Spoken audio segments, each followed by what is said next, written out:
Temperature. क्यों जी?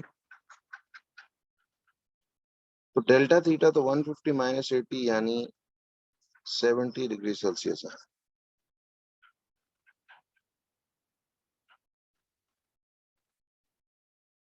अब वो हमें कहता है कि calculate the mass of this piece of aluminium. Mass आपको चाहिए given that the specific heat capacity यानी C इज 900 जूल्स पर केजी डिग्री सेल्सियस। तो आपने, अच्छा, इस सारे डाटा में एक बात जहन में रखिए कि एनर्जी क्या आपको किलो जूल्स में ही लेनी चाहिए? जी जी बिल्कुल, ये सब कुछ आता है एमसीक्यूज में। तो देखिए, kilo joules to joules is multiplied by 1000, तो ये आता है 250,000 जूल्स। ठीक है जी। तो आपने ये वैल्यू फॉर्मूला में यूज करनी है। तो फॉर्मूला लगेगा E is equal to M C delta theta. Energy की जगह 250,000 जूल्स लग जाएगा। उसने कहा है कैलकुलेट द मास, तो मास हमने फाइंड करना है। अब देखिए, आपको स्पेसिफिक हीट कैपेसिटी जूल्स पर केजी डिग्री सेल्सियस में दी हुई है, तो मास को केजी में ही रखना है। तो ये 900 आ गया और डेल्टा थीटा 70 आ गया। तो बताइए बच्चों के आपके पास मास की वैल्यू कितनी आती है? 250,000 अपॉन 900 इंटू 70। तो मास कितना आ जाएगा m? बताइए।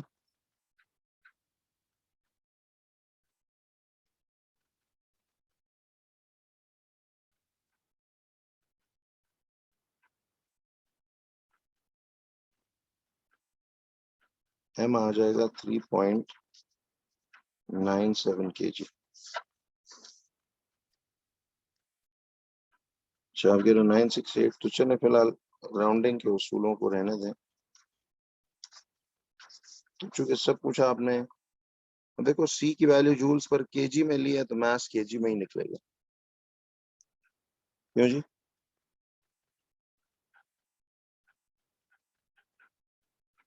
क्या ख्याल है बच्चों?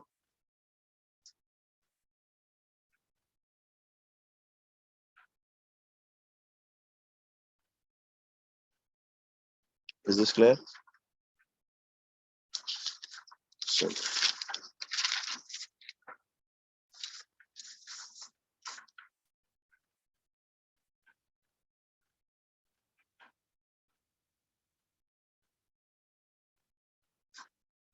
तो अब सब्जेक्ट मेकिंग,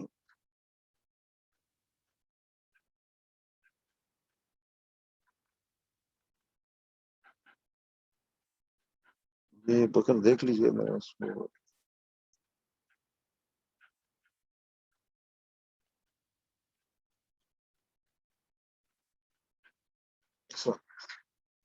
कहता है एक स्टोन है, stone of mass 20 kilogram rolls down a cliff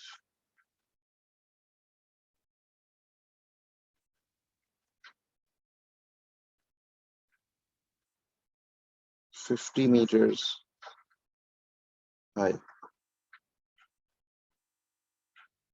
कहता है एक स्टोन है, उसका मास 20 kg है, rolls down a cliff 50 meters high. तो क्वेश्चन है calculate A part the initial gravitational potential energy of the stone. अब देखो, इसको वो वर्क एनर्जी पावर से कैसे जोड़ते हैं।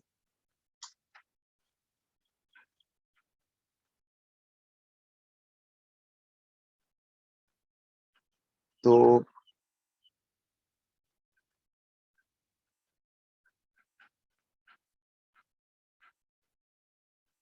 कहता है एक स्टोन है, उसका मास 20 kg, तो मास 20 kg rolls down a cliff 50 meters high, तो 50 मीटर उसकी हाइट है। तो कहता है calculate the initial GPE of the stone. तो आपने जीपीई फाइंड करना है। तो हमें पता है कि gravitational potential energy is mgh, याद है। मास को ऐसा यूनिट्स में ही लेंगे, जी की वैल्यू 10 है, हाइट की वैल्यू मीटर्स में ऐसा यूनिट्स में लेंगे। ये कितना बनता है?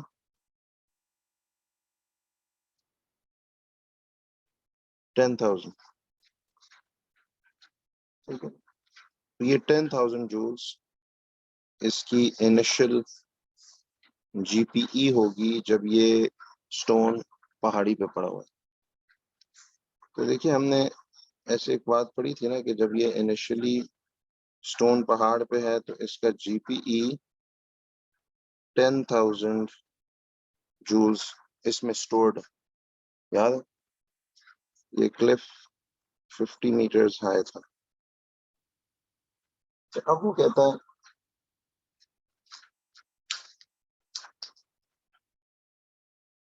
बी पार्ट में, कहता है कि the stone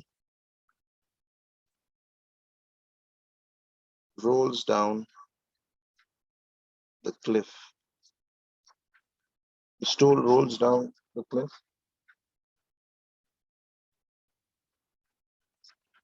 What is its kinetic energy just before impact with the ground?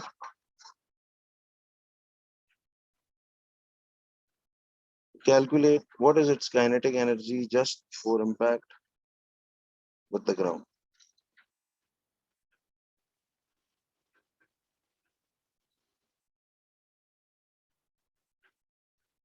तो आपको याद है वो एक इक्वेशन लिखते थे कि लॉस इन जीपीई, वही जो टॉप पे जीपीई होती है, नीचे आके सारी की सारी अज्यूमिंग कोई एनर्जी लॉस नहीं हो रहा, सारी काइनेटिक में तब्दील हो जाती है। तो loss in GPE equal to gain in kinetic energy equal to 10,000 joules. ठीक, तो एक तो ये बात ऐसे।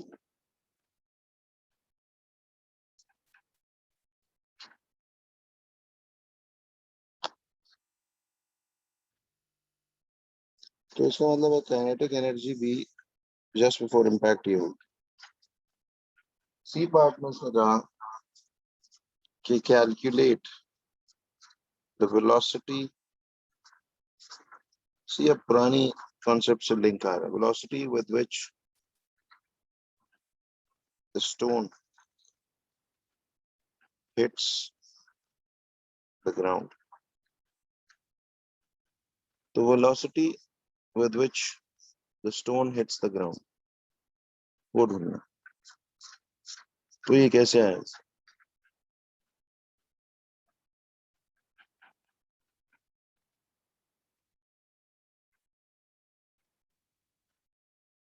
पहला पेज आज का ये था जी, एक न्यूमेरिकल था।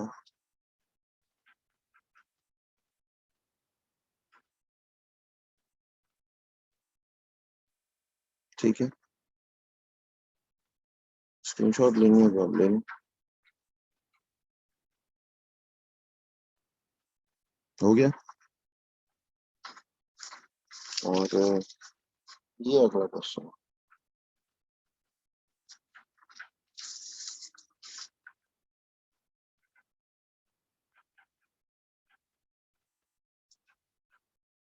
तो देखिए आपको पता है कि काइनेटिक एनर्जी इस पत्थर की जस्ट बिफोर इम्पैक्ट कितनी है?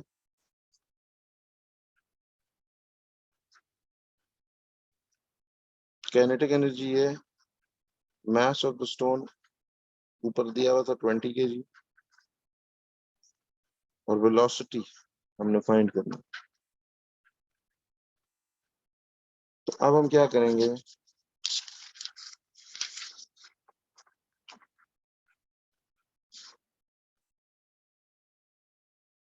the kinetic energy is equal to half mv square.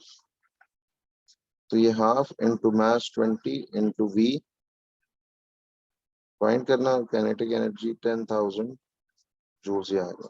3 to 1 times to 10 times 10,000 upon 10 is equal to v square. 0 से 0 कट जाता है तो v square equal to 1000, दोनों तरफ स्क्वायर रूट लेंगे तो v equal to आ जाता 31.62. चूंकि आपने सब कुछ देखिए एसआई यूनिट्स में लिया है, एनर्जी भी मास भी, तो वेलोसिटी भी फिर एसआई यूनिट्स यानी मीटर्स पर सेकंड में आनी चाहिए. इसका मतलब है वो इस स्पीड से हिट करेगी. अब मुझे इस क्वेश्चन को बेसिकली यहां कराने का मकसद क्या था? मकसद ये था जी,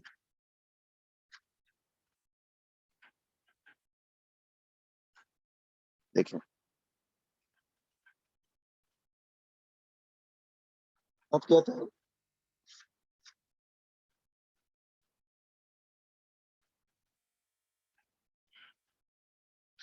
क्या था, what happens to the kinetic energy of the stone when it hits the ground.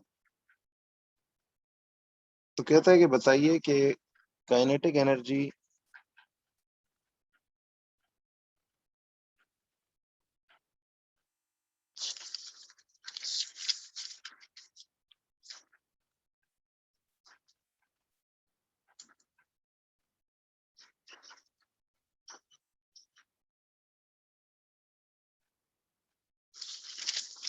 तो काइनेटिक एनर्जी के साथ कहता है क्या होता है when the stone hits the ground. तो हमने याद है वर्क एनर्जी पावर में पढ़ा था कि जब वो पत्थर जमीन को हिट करता है तो the kinetic energy is converted into sound and heat energy, या जिसको इंटरनल एनर्जी भी यहाँ कह सकते हैं, sound and heat energy of the stone. तो मुझे वैसे एक बात बताइए कि कुछ तो काइनेटिक एनर्जी का कुछ हिस्सा तो साउंड में निकल जाएगा, बट मेजर पोर्शन किस फॉर्म में निकल जाएगा? जी बताता हूँ. मेजर पोर्शन हीट में निकलता है, जिसकी वजह से जब वो पत्थर जमीन को हिट करने के बाद रुक जाएगा, तो अगर आप उस पत्थर का टेम्परेचर नाप लें तो क्या वो राइज हुआ होगा या फॉल? क्यों बच्चों? वो टेम्परेचर थोड़ा राइज होगा ना, क्योंकि देखिए जैसे वो पत्थर स्मैश होगा ग्राउंड के साथ, तो हमने पढ़ा था ना कि जमीन से हिट होने की वजह से उसके एटम्स वाइब्रेट करेंगे और आपस में रगड़ खाएंगे. उस रगड़ खाने की वजह से फ्रिक्शन से हीट डेवलप होती है उसके अंदर, तो इसका टेम्परेचर बढ़ेगा. अब वो ई पार्ट असल में मैं कराने के लिए वो पूरा एक लिंक बना रहा था कि इस चैप्टर से उसका क्या ताल्लुक. अब वो कहता है देखिए, अज्यूमिंग दैट ऑल द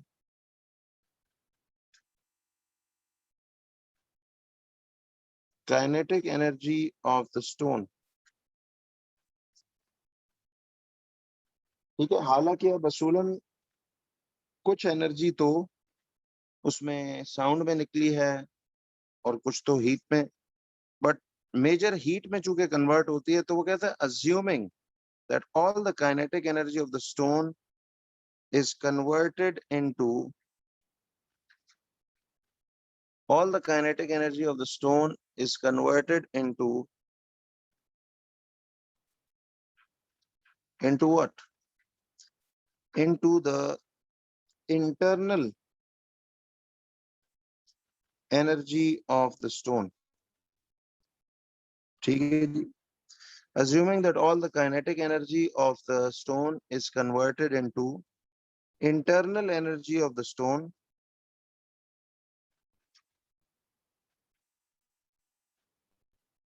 कहता है calculate the rise in temperature of the stone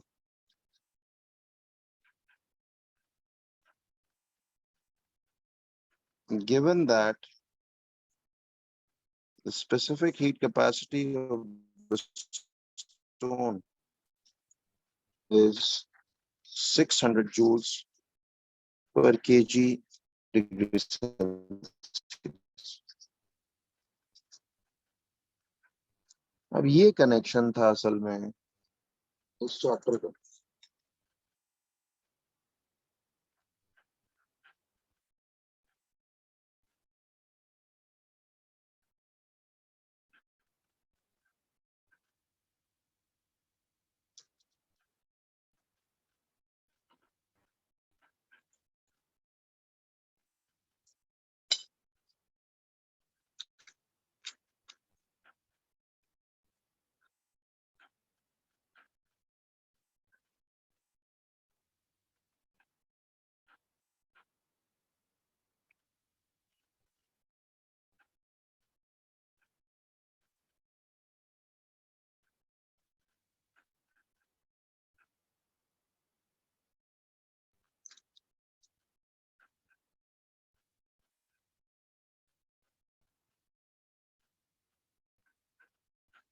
तो बच्चों आपने एक बात ये देखनी है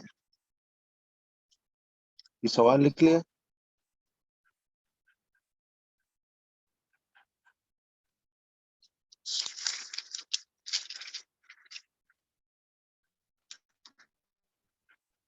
देखें जो इसने सेंटेंस बोला है कि assuming, देखें assuming that all the kinetic energy of the stone is converted into internal energy of the stone.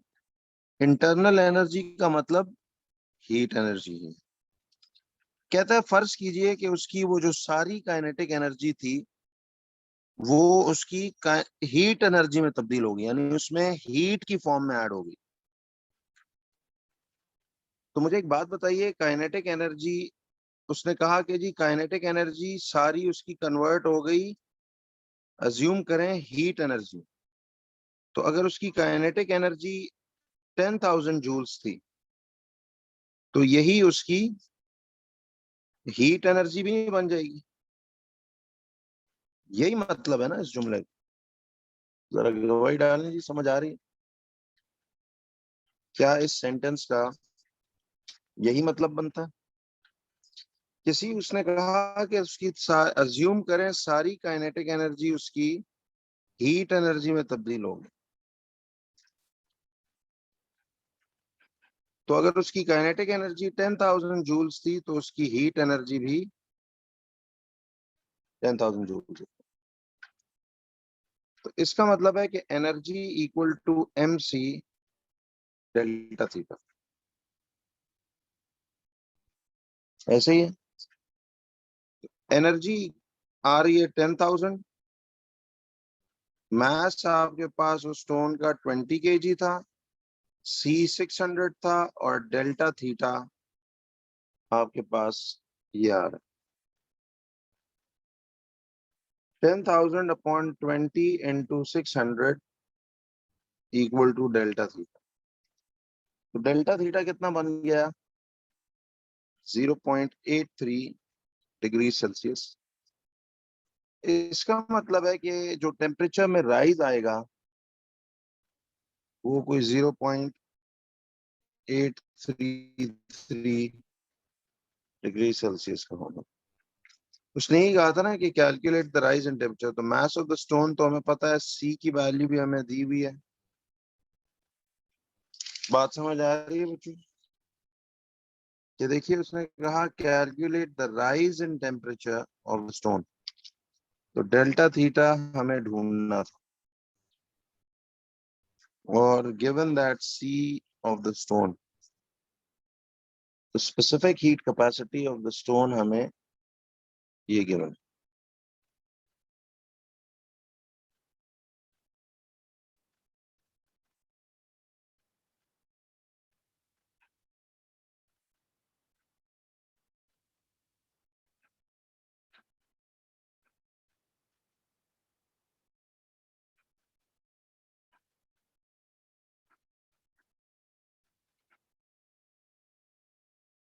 ठीक है जी।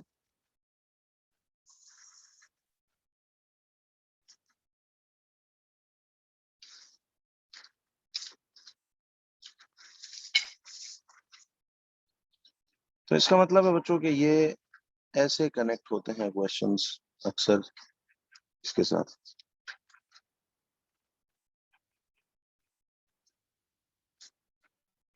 अब जरा आइए एक नेक्स्ट एफएक्यू पे। कहता है a car of mass 800 kilograms is traveling at 72 kilometers per hour। ठीक है जी। तो उसका क्वेश्चन है calculate A part the initial kinetic energy of the car.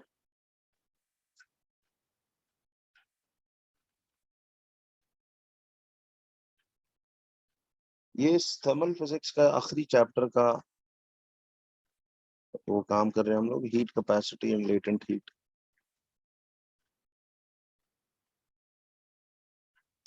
तो बच्चों कहता है एक गाड़ी है, उसका मास 800 केजी है, तो मास उसका 800 केजी है और वो ट्रैवल कर रही है 72 किलोमीटर्स पर आवर की स्पीड पे। तो 72 किलोमीटर्स पर आवर कैलकुलेट करना है उसका इनिशियल काइनेटिक एनर्जी। मुझे एक बात बताइए कि इसकी velocity 72 kilometre per hour, remember SI units नहीं होते। नहीं वो इसी से कनेक्टेड चैप्टर है जी, मैं इसको इकट्ठे हमेशा करता हूँ, सीक्वेंस में चलते जाएंगे क्योंकि सवाल इसमें पर कंबाइंड हो जाते हैं। बताऊंगा। तो बच्चों आपको याद है kilometres per hour SI units नहीं होते, फिजिक्स में हमेशा क्वांटिटीज के एसआई यूनिट्स डालते हैं। तो do you remember kilometre per hour को मीटर्स पर सेकंड में कैसे चेंज करते हैं? उसका कोड बताया था। देखिए किलोमीटर्स को मीटर्स में ले जाना हो तो ये बिग टू स्मॉल है, तो मल्टीप्लाई बाय 1000 है, याद है, तो 3600 से डिवाइड है। देखिए मैं आपको जब ईयरलीज कराऊंगा ना, तो मैं आपको ऐसे रिकॉल्स देता जाऊंगा, मतलब जो चीज हमने पढ़ी होगी मैं आपको बताता जाऊंगा, यार याद है हम ऐसे करते थे। उससे आपका रिफ्रेशल तभी हो सकेगा कि आपको अगर नोट्स की नो हाउ और समझ है तो मैं हर क्वेश्चन जो ऑलमोस्ट, देखिए अब मिसाल किसी का एमसीक्यू नंबर 1 प्रॉब्लम होगा, किसी का 2 प्रॉब्लम होगा, किसी का 3, तो समझो एक तरह से पूरा ईयरली ही डिस्कस हुआ करता है डिटेल में। तो अब इस बार तो हमने सिर्फ एमसीक्यूज पे जान मारनी है इंशाल्लाह, और मैथ्स का एक वर्जन ऑफ द पेपर है। तो नोट्स पक्के रख लें, मैं आपको फिर इसलिए कह रहा हूँ कि चीजें बिल्कुल क्लियर हैं। और प्लीज पेरेंट्स को भी थोड़ा सा क्लियर पिक्चर दिया करें यार। ये 2-3 बंदा घर पे कहता है ओ जी सिलेबस खत्म ही नहीं हुआ अभी तो, ओ जी इतना रहता है। तो मुझे लगता है वो शायद अपनी सिचुएशन बता रहे होते हैं कि जी रिवीजन मेरी इतनी रहती है, और भाई मेरा तो हो गया काम। तो आप लोग 2-4 दिन और ले लो, इस हफ्ते संडे तक आप अपने नोट्स पक्के कर लें, ताकि जब आप मेरे साथ एमसीक्यू थ्योरी पे आए तो भाई समझ में आसानी से आए। तो रिकॉल्स तो मैं अच्छे खासे दूंगा इंशाल्लाह। ठीक है जी। तो गिव अप नहीं करना। ये चंद बच्चे जो बहुत अच्छे केपेबल होते हैं, थोड़ा सा कई दफा ना इंसान सोचता है यार ये 6 रजिस्टर हैं, ये मैं कैसे करूंगा। तो the journey of 1000 miles begins with a single step। घबराएं मत, चलते रहिए, इंशाल्लाह हो जाएगा। ये सेकंड गया, आप देखिए 36 1 टाइम्स 36 2 टाइम्स 3 कितना आ गया, 20 meters per second।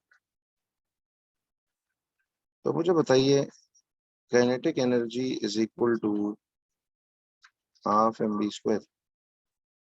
हाफ की जगह हाफ आ जाएगा। मास कितना है? 800 इंटू वी कितना है? 20 का स्क्वायर। तो kinetic energy is equal to, ये कितने जूल्स आ गए बताइए?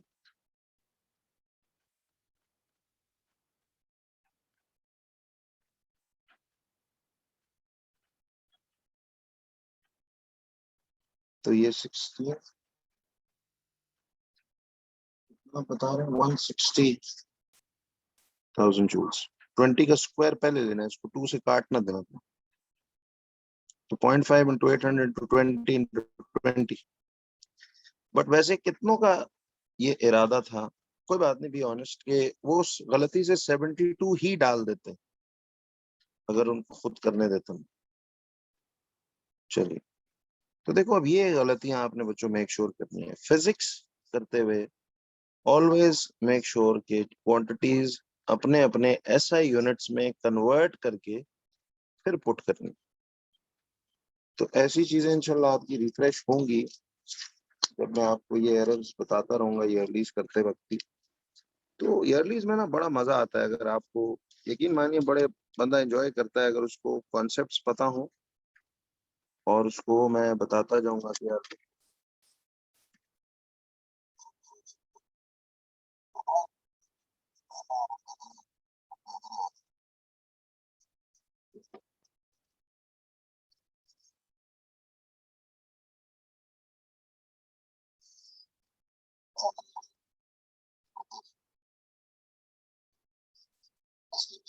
कहता है, अब वो इनिशियल काइनेटिक एनर्जी आपको निकल आई 160,000 जूल्स।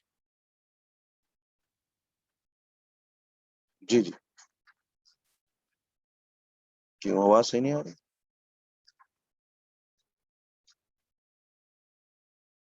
कहता है the driver sees a red light.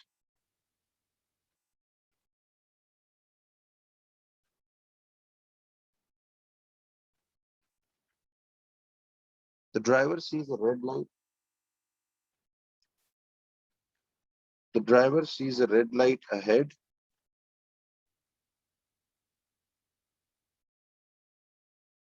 applies brakes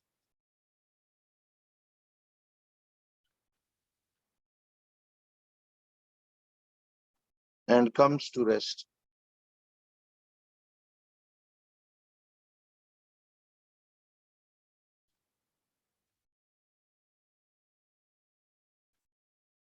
कहता है state the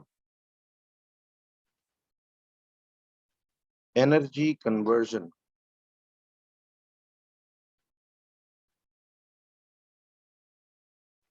that takes place। अच्छा, एक बात बताइए, अगर एक चलती गाड़ी आप ब्रेक लगाएं और वो रेस्ट पे आ जाए, तो क्या एनर्जी कन्वर्जन अकर हुई? बिल्कुल सही। ये देखिए, kinetic energy is converted into into sound. आपने देखा ना, गाड़ी जरा स्क्रीचिंग साउंड प्रोड्यूस करती है।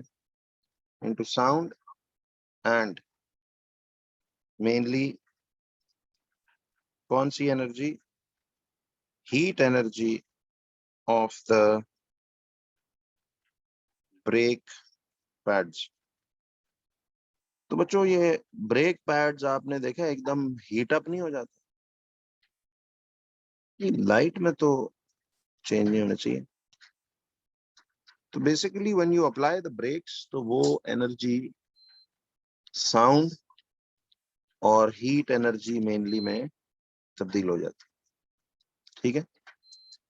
तो kinetic energy is converted into into sound and mainly heat energy of the brake pads. ऐसा ही है।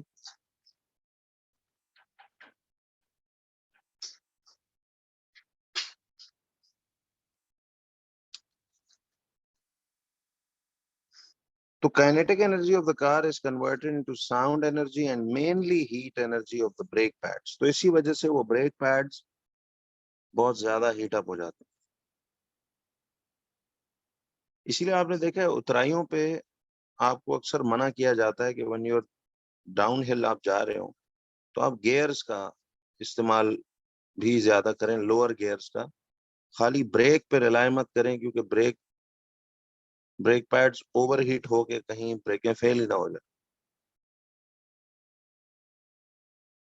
नहीं, मेनली काइनेटिक एनर्जी इधर भी साउंड और heat energy of the brake pads में तब्दील होगी, जिसकी वजह से these brake pads will heat up.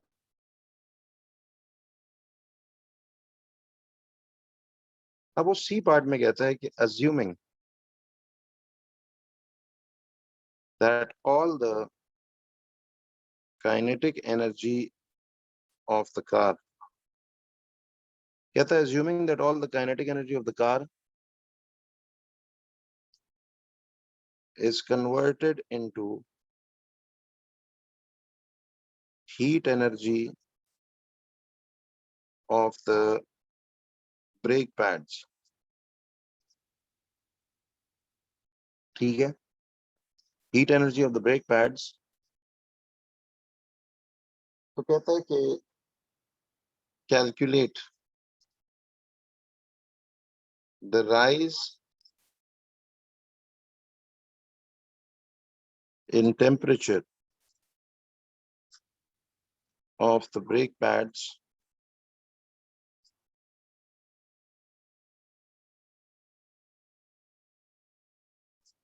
of mass 20 kg and specific heat capacity of brake pads is 800 joules per kg degree Celsius। तो ट्राई कीजिए जरा। चले तो एक सवाल ही है, खुद से बना कर करवा रहा हूँ, तरीका तो पता लग ही है कि वो कोई भी फॉर्म ऑफ एनर्जी को हीट एनर्जी में चेंज कर देगा। तो आपने बस उस एनर्जी को ई की जगह पुट करना है, मास की जगह एम पुट करना है, स्पेसिफिक हीट कैपेसिटी की जगह वो पुट करनी है, डेल्टा थीटा इधर फाइंड करना है। तो काम तो एक ही जैसा कि नहीं।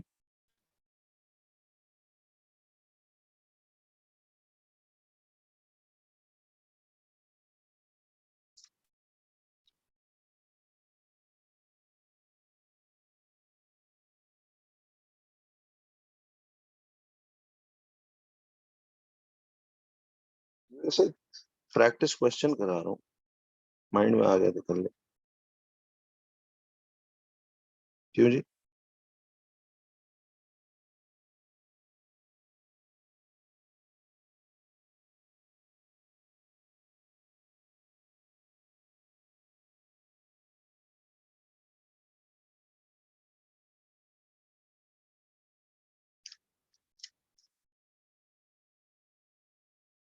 देखिए वो कहता है assuming that all the kinetic energy of the car is converted into heat energy of the brake pads। Kinetic energy is converted into the heat energy of the brake pads। तो कहता है calculate the rise in temperature. तो kinetic energy गाड़ी की कितनी थी? 160,000 joules, right. वो heat energy of the brake pads में कहता है अज्यूम करो। वैसे कुछ इस 160,000 में से कुछ ब्रेक लगते ही साउंड एनर्जी में भी कुछ जूल्स कन्वर्ट हुए होंगे, राइट। बट वो कह रहा है इधर assuming that all the kinetic energy of the car is converted into heat energy of the brake pads। ठीक है, तो फिर यही heat energy of the brake pads बन जाएगी। ठीक है, समझ रहे हो ना बच्चों? तो देखिए heat energy of the brake pads 160,000 joules बन गई। और वो कहता है कि calculate the rise in temperature delta theta हमने फाइंड करना है if the mass, calculate the rise in temperature of brake pads of mass 20 kg। 20 kg mass है और delta theta and specific heat capacity of the brake pads is 800 joules per kg degree Celsius. तो E is equal to mc delta theta. Energy is 160,000, mass is 20 into C is 800 into rise in temperature. तो delta theta कितना होगा? 160,000 upon 20 into 800. तो delta theta would be कितना आ जाएगा ये?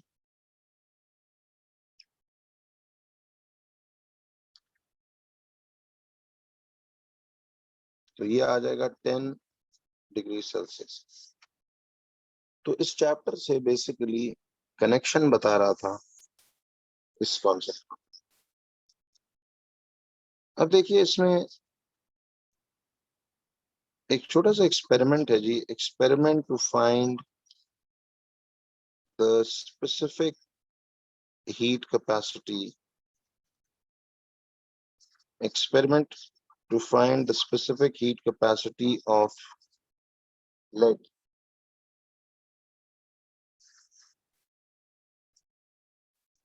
Easy लग रहा है ना ये चैप्टर, क्योंकि इट्स ऑल न्यूमेरिकल बेस्ड, कोई इसमें इतनी टेक्निक नहीं है।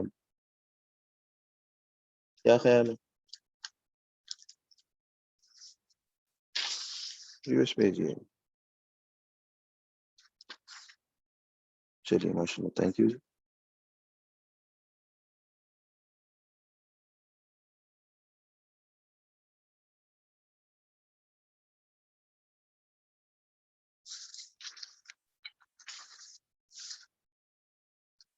क्यों बच्चों?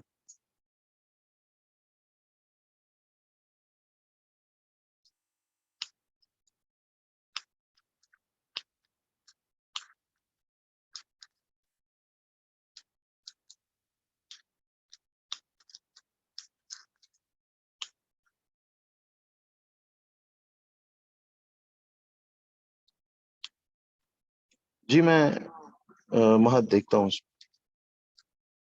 आई थिंक इससे ऑनवर्ड पोर्शन रिकॉर्डिंग्स में है।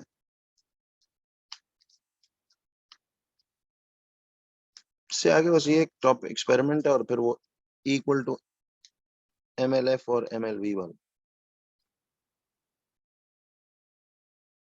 तो ये हम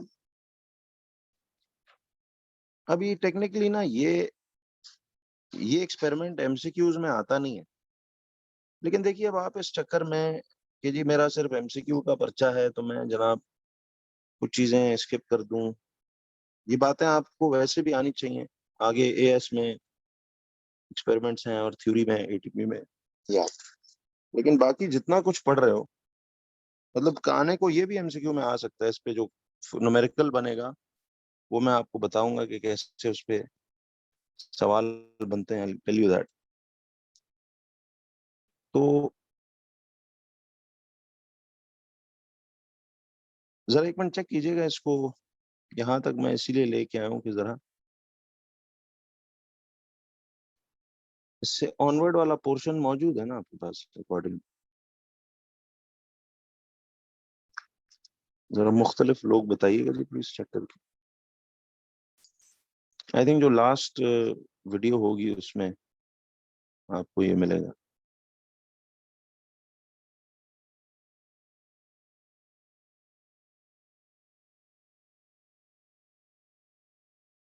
चेक कीजिएगा प्लीज।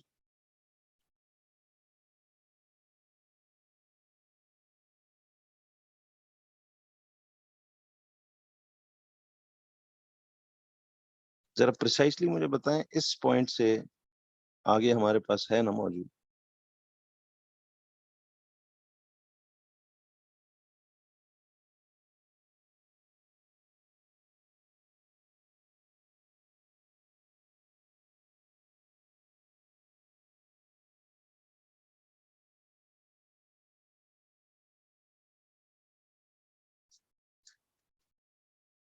चेक करके जरा प्लीज।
अच्छा जी। तो अच्छा ये नहीं है, ठीक है, चलें कर लेते हैं इसको, देखते हैं।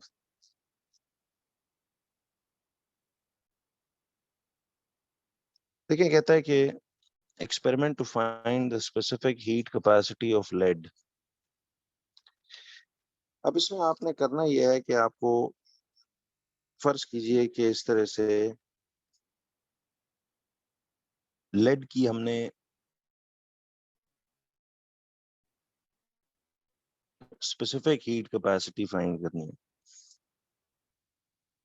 इस तरह की, फर्ज कीजिए, छोटी छोटी लेड पेलेट्स दे देता है। जैसे हमने वो स्टार्ट ऑफ चैप्टर 1 में याद है एक एक्सपेरिमेंट किया था डेंसिटी ऑफ लेड पेलेट्स तलाश करने वाला। फर्ज करो कि आपको इस तरह से ना, you are given small spherical lead pellets, और हमें कहता है कि जी इसका आपने ढूंढना है स्पेसिफिक हीट कैपेसिटी। तो you are given small spherical lead pellets, you have to find the specific heat capacity of these lead pellets। तो ये एक सवाल इस तरह का सपोज आता है, you are given small spherical lead pellets, you have to find the specific heat capacity of these pellets।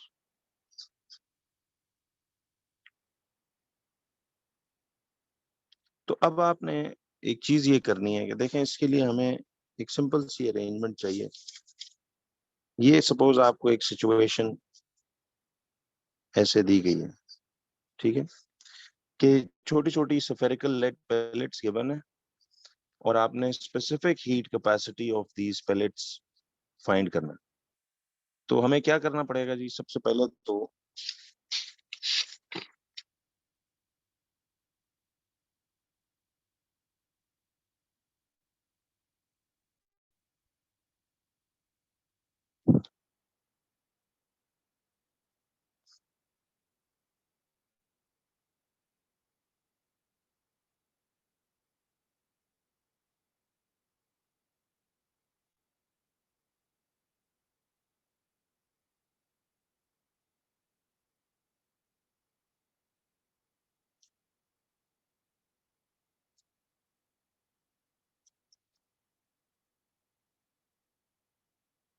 जी जी देख लेते हैं उसमें होगा बस।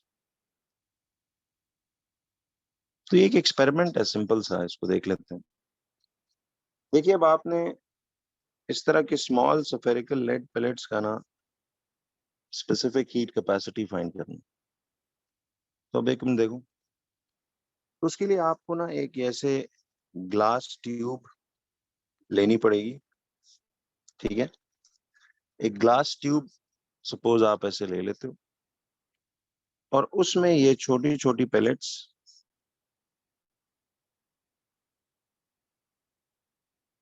आपने ऐसे सारी प्लेस कर दी, ठीक है। इस ग्लास ट्यूब की हाइट तकरीबन 1 मीटर हम ले लेंगे, ठीक है जी। तो एक 1 मीटर ऊंची सपोज आप ग्लास ट्यूब लेते हो,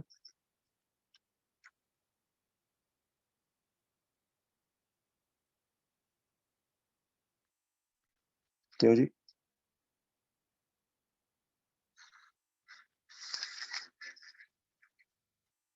आप फर्ज कीजिए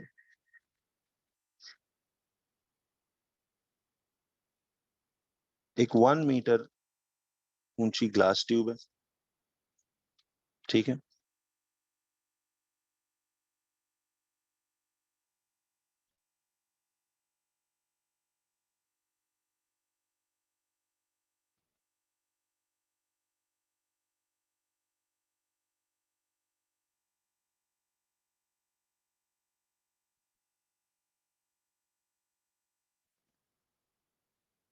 जब आपने फर्ज कीजिए एक 1 मीटर ऊंची ग्लास ट्यूब ऐसे ली, उसमें पेलेट्स ये आपने डाल दिए, तो आगे प्रोसेस क्या करेंगे कि इससे ये निकल आए।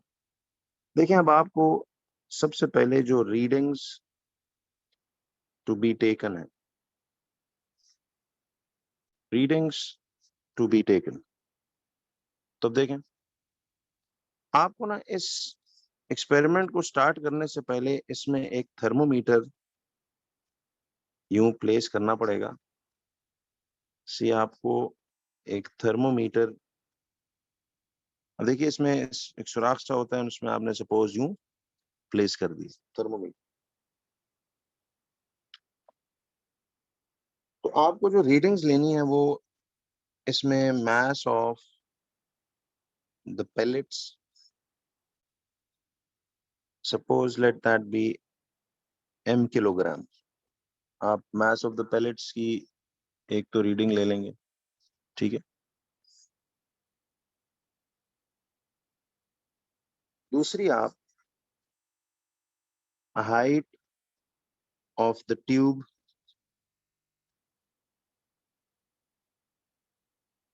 इसकी रीडिंग ले लेंगे।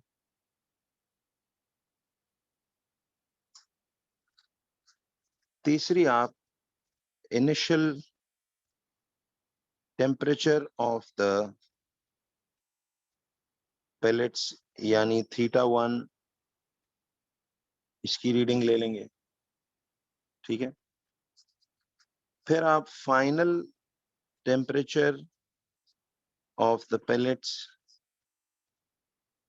जैसे θ2, इसकी रीडिंग आप ले लेंगे।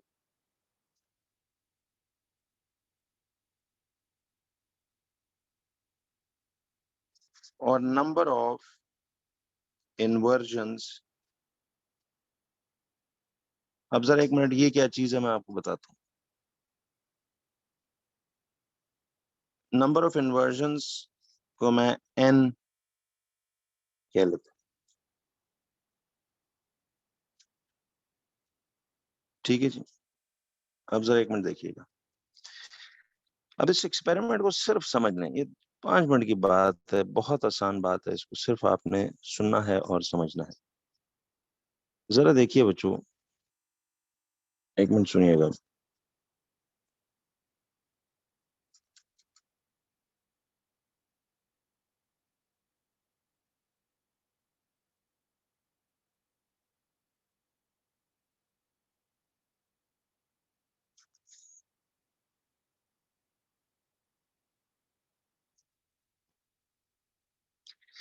देखिए आपने क्या किया कि एक 1 मीटर लंबी ट्यूब में पेलेट्स को ऐसे रख दिया और थर्मोमीटर डाल के आपने एक इनिशियल टेम्परेचर की रीडिंग उसकी ले ली, जो कि ये है initial temperature of the pellets θ1। Mass of the pellets आपने मास बैलेंस से नाप लिया, ठीक है। और final temperature of the pellets आप, बताता हूँ कि क्या करना है। अच्छा, अब इस एक्सपेरिमेंट में ना यू हैव टू डिसाइड कि हम, see this is your decision कि आपने कितनी इन्वर्जन्स इसको देनी है, ठीक है, कि आपने इसमें कितनी इन्वर्जन्स देनी है, कितनी दफा इस ट्यूब को इन्वर्ट करना है, ऐसे फ्लिप करना है पूरा।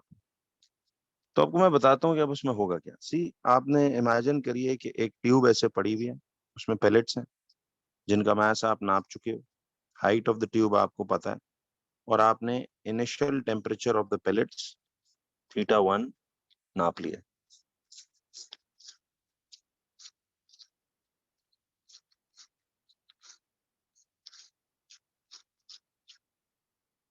अब जरा मुझे ये बताइए कि देखें, ये जो इनिशियल टेम्परेचर है पेलेट्स का θ1,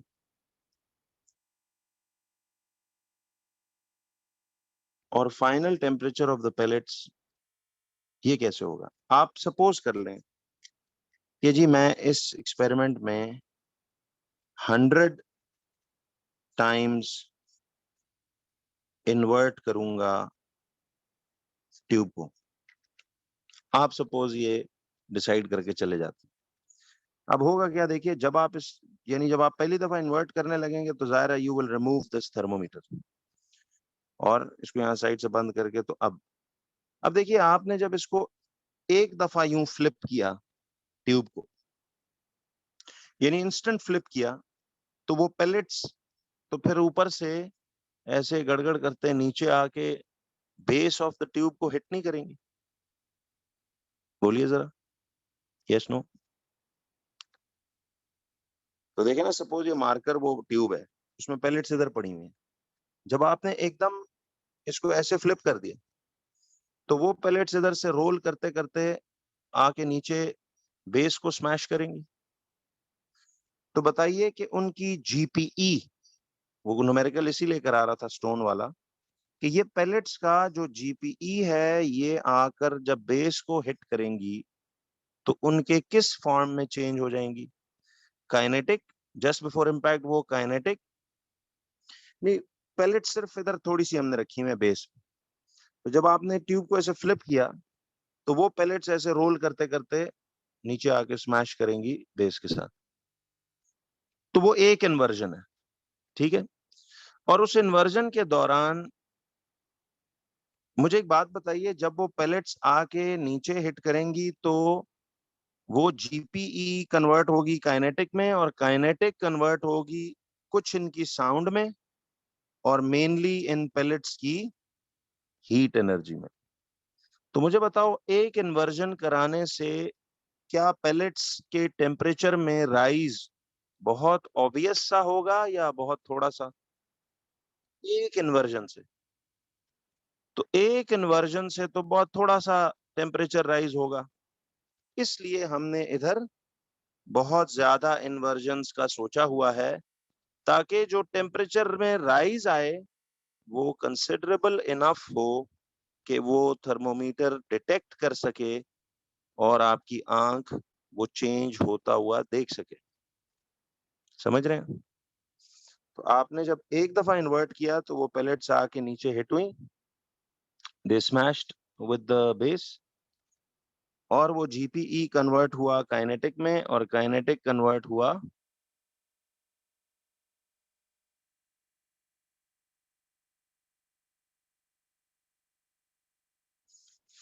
उसकी हीट में। बिल्कुल सही। तो अब देखिए, जब आप दोबारा इन्वर्ट करेंगे तो दोबारा से वही जीपीई आके वो बेस पे पैलेट्स हिट करेंगी, तो फिर वो जीपीई काइनेटिक में और काइनेटिक इन पैलेट्स की हीट में चेंज होगी, तो थोड़ा सा टेम्परेचर में राइज और आ जाएगा। फिर जब आपने तीसरी दफा फ्लिप किया तो दोबारा पैलेट्स आके नीचे गिरेंगी, उनका जीपीई काइनेटिक में और काइनेटिक जो है वो उनका हीट में चेंज होगा। तो बताइए बच्चों, करते करते, सुने, करते करते क्या हो रहा है? सी व्हाट्स हैपनिंग इज कि एक दफा इन्वर्ट करने से थोड़ा टेम्परेचर राइज होगा, दो दफा करने से थोड़ा और टेम्परेचर राइज होगा, तीन दफा इन्वर्ट करने से और, तो हमने इस तरह 100 दफा सपोज इन्वर्ट कर दिया। ठीक, टेम्परेचर उनका अच्छा खासा अब राइज हो चुका होगा, ये पेलेट्स अच्छी खासी वार्म अप हो चुकी होंगी कि नहीं? तो अब आकर देखिए, मास ऑफ द पेलेट शुरू में नाप लिया था, हाइट ऑफ द ट्यूब शुरू में नाप लिया था, इनिशियल टेम्परेचर इन्वर्जन्स देने से पहले नाप लिया था कि नहीं? बस आपने 100 इन्वर्जन्स ऐसे नॉन स्टॉप, एक, फिर जब वो आके बेस को हिट करें फिर दो, फिर वो आके बेस को हिट करें फिर तीन, इस तरह। अच्छा, जब आप 100 इन्वर्जन्स, नंबर ऑफ इन्वर्जन्स आप पूरी कर लें, तो आप फिर एक्सपेरिमेंट रोक के थर्मोमीटर इसमें डालें और क्या नाप लें? Final temperature of the pellets. जरा बताइए, देखिए ये इन्वर्जन्स आपकी मर्जी, आप 100 इन्वर्जन्स देंगे, 200 देंगे, बहुत ज्यादा इन्वर्जन्स भी इतने इसलिए नहीं देनी चाहिए, एक्सपेरिमेंट टाइम कंज्यूमिंग हो जाएगा, वो जैसे हम कहते हैं अक्सर एटीपीस करते हुए। तो आप फाइनल टेम्परेचर इसका फिर नाप लेंगे थर्मोमीटर से, और ये दोनों करके, अच्छा अब मुझे बताओ, फाइनल टेम्परेचर की रीडिंग ज्यादा होगी ना, क्योंकि ये पैलेट्स गर्म हुई होंगी जमीन पे बेस पे हिट कर करके। तो आप इस डेल्टा थीटा को फिर कैलकुलेट कर लेंगे। ठीक है जी, जितना भी इनिशियल माइनस फाइनल करके आपका रीडिंग आती है। समझ रहे हो? तो इनिशियल और फाइनल को लेकर के हम ऐसे कर लेंगे। अच्छा जी, अब बात ये है कि आपने इस तरह से,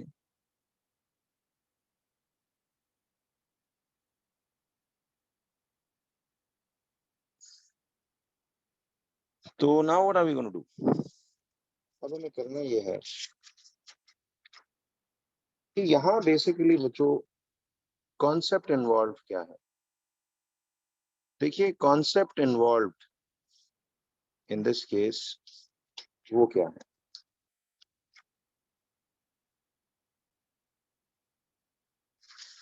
लास्ट चीज मैंने लिखी थी कि देखिए, आपके पास जब final temperature of the pellets आ जाएगा, इनिशियल आ जाएगा, तो फिर आपने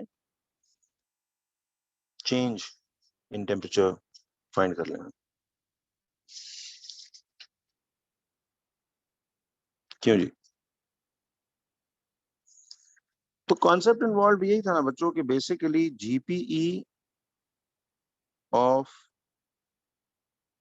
द पेलेट्स, ये लेड की जो पेलेट्स हैं, इनका जीपीई कन्वर्ट हुआ just before impact kinetic energy of the pellets में, यही एनर्जी चेंज होता है, और फाइनली ये चेंज हुआ to heat and sound energy में ऑफ द पेलेट्स में। लेकिन मुझे एक बात बताओ, साउंड एनर्जी तो बहुत थोड़ी सी कह लो। जी जी, हो चुका है। मैथ्स और केमिस्ट्री का सिलेबस कंप्लीट हो चुका है आपका जी, एमसीक्यू पॉइंट ऑफ व्यू से, थ्योरी पॉइंट ऑफ व्यू से, एटीपी पॉइंट ऑफ व्यू से सिर्फ उसमें वो जो टाइट्रेशन की कैलकुलेशंस हैं वो मैं आपको फॉर लर्निंग करा दूंगा, लेकिन टेक्निकली वो एमसीक्यूज में नहीं आती। बट टाइट्रेशन का प्रोसीजर आपको रिकॉर्डिंग्स में सारा लिख के सिखाया हुआ है, वो आपने जरा बस जहन में रखना है, क्योंकि उसी पे मैं आपको फिर एक एफएक्यू सॉल्ट प्रिपरेशन का कराऊंगा। वो भी एमसीक्यूज में बड़ा सिंपल करके आता है। लेकिन जी जी, रिपल टैंक तो यार एक सिर्फ बस एक डेफिनेशन और ड्राइंग है, उसमें कुछ नहीं करना। तो बस अभी रिविजन्स करें अपनी पूरी, बाकी तो कंप्लीट है सारा काम। इवन फिजिक्स भी समझो बस इसके बाद कंप्लीट है।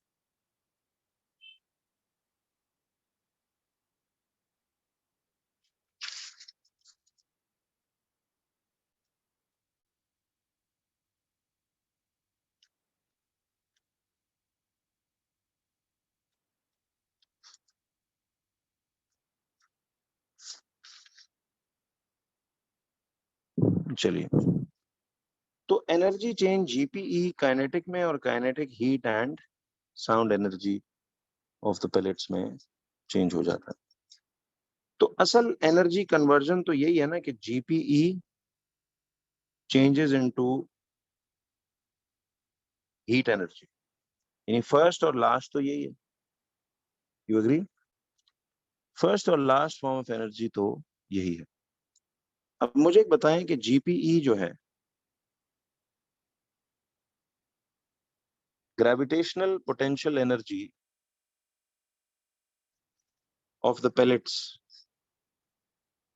एमजीएच होती है, ऐसे ही है। ये इसी से मैंने ये कॉन्सेप्ट निकाला कि GPE of the pellets changes to heat energy of the pellets. यही बात है ना बच्चों, जीपीई होती है एमजीएच और हीट एनर्जी होता है एमसी डेल्टा थीटा। अच्छा, अब एक बात बताइए, आपने जब एक दफा इन्वर्ट किया था तो आपके पास एमजीएच हो गया, 1 mgh। दो दफा इन्वर्ट करोगे तो दुगनी जीपीई हीट में कन्वर्ट नहीं होगी? क्या ख्याल?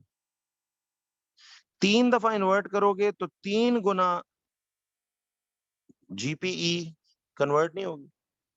तो यहां तो आपने मिसाल n टाइम्स इन्वर्ट किया था इसे। n was the number of times you inverted in this experiment, जो कि इस वक्त सपोज 100 टाइम्स किया था ना, तो 100 टाइम्स जीपीई उसकी हीट में चेंज होगी। तो अब मुझे ये बताइए, अच्छा अब हमने ढूंढना था टास्क क्या था, जरा इस एक्सपेरिमेंट की हेडिंग पढ़ो। अच्छा, ये वाली बात नहीं समझ आई। देखिए, मैं ये कह रहा था कि जब आपने उन पेलेट्स को एक दफा इन्वर्ट किया तो वो mgh की अमाउंट उसकी हीट एनर्जी में चेंज होगी। समझ रहे हो? आपने जब 2 दफा इन्वर्ट किया तो फिर दोबारा जीपीई कन्वर्ट हुई होगी ना हीट में, तो ट्वाइस जीपीई चेंज हो गई, दुगनी जीपीई। तीसरी दफा इन्वर्ट किया तो फिर अनदर एमजीएच चेंज हो गया हीट में। तो जब आप 100 टाइम्स इन्वर्ट करोगे तो फिर कितने टाइम जीपीई उसकी हीट में कन्वर्ट होती जा रही है? जितने टाइम्स इन्वर्ट करोगे उतने टाइम्स जीपीई वाले जूल्स उसकी हीट में चेंज होंगे, क्या नहीं? तो मैंने उस नंबर ऑफ इन्वर्जन को एन रखा है। अब देखिए, कोई बच्चा 50 दफा करेगा इन्वर्ट, कोई 100 दफा, कोई 200 दफा, जो भी आपका डिसाइड अमाउंट थी वो आप करना। ठीक है? अच्छा, अब मुझे एक बात बताएं। जी देखिए, वो तो बात सही है, लेकिन हम इसमें अज्यूम कर रहे हैं कि साउंड एनर्जी में कुछ वेस्ट नहीं हो रहा। हाँ, याद है, अज्यूम यही करना होता है कि सारी चलो सपोज हीट में चलेगी, इसीलिए ये वैल्यूज अप्रोक्सीमेट निकलेगी, एग्जैक्ट नहीं निकलेगी। n is the number of inversions, number of times you inverted the tube, वो उतने times mgh is going to convert into the heat energy of the pellets। तो अब मुझे बताइए, इस एक्सपेरिमेंट का टास्क क्या ढूंढना था? Specific heat capacity of the pellets, याद है लेड की पेलेट्स का स्पेसिफिक हीट कैपेसिटी ढूंढना इस तजुर्बे का पर्पस था। तो आप सी को सब्जेक्ट बनाएं, देखिए n टाइम्स mgh, मैं वैसे इधर से एक इक्वेशन बना रहा हूं, सी को सब्जेक्ट बनाए तो ये m और डेल्टा थीटा नीचे आके डिवाइड नहीं होगा। जरा गौर से देख के बताइए, इनमें से m और m एक दूसरे के साथ क्या हो चुके हैं? m और m एक दूसरे के साथ कट नहीं जाएंगे, तो आपके पास बचेगा n टाइम्स जी एच, यानी n times G times h over delta theta. तो अब मुझे एक बात बताओ बच्चों, ये c तो एक स्पेसिफिक हीट कैपेसिटी है, n क्या है? n is the number of times the tube is inverted, the number of times the tube is inverted, g आपको पता है gravitational acceleration, h is the height of the tube in meters, and delta theta is the change in temperature। ठीक है जी।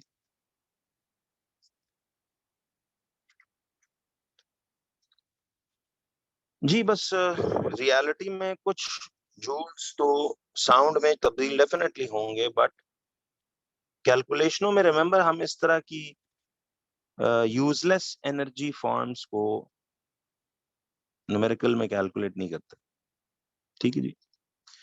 तो आपको इधर से वैसे मैं एक प्रूफ के साथ एक फॉर्मूला बता रहा था, तो सी स्पेसिफिक हीट कैपेसिटी के लिए N G H over delta theta, वैसे एक बात समझने की।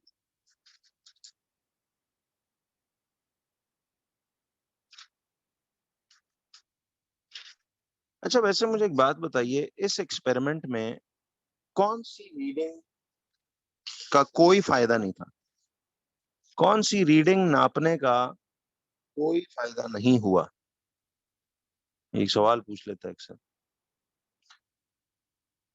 बिल्कुल, मैथ्स की रीडिंग का हमें कोई फायदा नहीं। वजह, बिकॉज मैथ्स से कैंसिल हो रहा है, तो मैथ्स नापने का तो हमें कोई फायदा ही नहीं हुआ।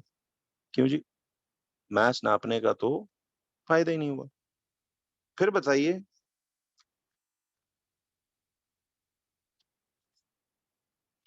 अच्छा बताइए, हमने इस तजुर्बे में why was it important to give a large number of inversions to the tube? Why was it important to give large number of inversions to the tube? तो ट्यूब को हमने लार्ज नंबर ऑफ इन्वर्जन्स क्यों दी?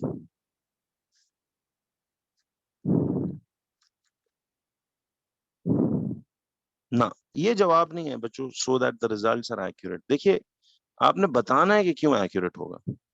अब इस बार आपका ATP तो नहीं हो रहा, लेकिन ये एटीपी कॉन्सेप्ट ज्यादा है। बहरहाल हर टॉपिक को आप एमसीक्यू की नियत से करें, ये एमसीक्यू में भी मिसाइल ऑप्शंस देके पूछ सकता है। देखिए, इसलिए हमने किया लार्ज नंबर ऑफ इन्वर्जन्स, ताकि जो राइज इन टेम्परेचर है, बिल्कुल, जो राइज इन टेम्परेचर है वो इतना ऑब्वियस या विजिबल हो कि उसे थर्मोमीटर डिटेक्ट कर सके और हमारी आंख रीड कर सके। ये असल वजह है, समझ रहे हैं?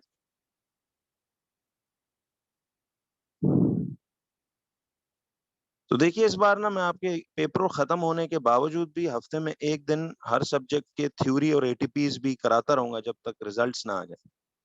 समझ रहे हैं? ताकि आपकी उस लिहाज से भी शुरू से मैं आपकी माशाल्लाह एटीपी थ्योरी एमसीक्यू सबकी प्रैक्टिस कराता रहूं एक तरह से। तो ये सारे कॉन्सेप्ट किसी भी फॉर्मेट ऑफ द पेपर में उठा के वो दे सकते हैं। तो इस नियत से ना करें कि बस मैंने अपने वो करने, ठीक है, हम प्रैक्टिस मेनली एमसीक्यूज और मैथ्स पेपर 2 जीसीई और पेपर 4 आईजीसीएसई वालों का करेंगे प्रैक्टिस। लेकिन आफ्टर पेपर्स थोड़ा सा इन टच रहेंगे हम, ताकि रिजल्ट्स जब हाथ में आ जाएंगे इंशाल्लाह तो आपकी वैसे भी एक अच्छी तैयारी होगी।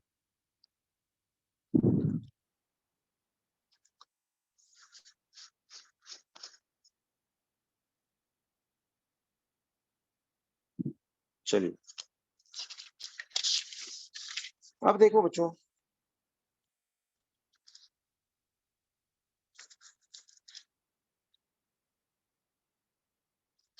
देखिए ऐसा यूनिट्स तो इसके वही है ना, स्पेसिफिक हीट कैपेसिटी है तो ये तो वही joules per KG degree Celsius में ही निकलेगी। ठीक है, अच्छा आप जरा बच्चों एक 5 मिनट की ब्रेक लें, फिर मैं चलूंगा इसके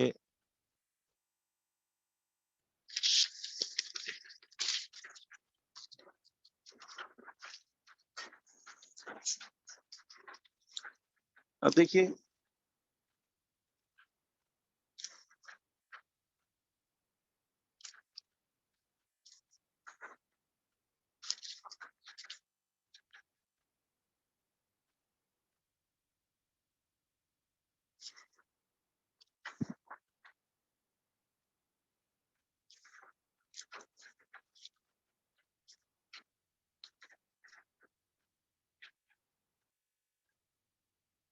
देखें जी, अच्छा बच्चों हमारा जो इस चैप्टर का नेक्स्ट पोर्शन है दैट इज रिगार्डिंग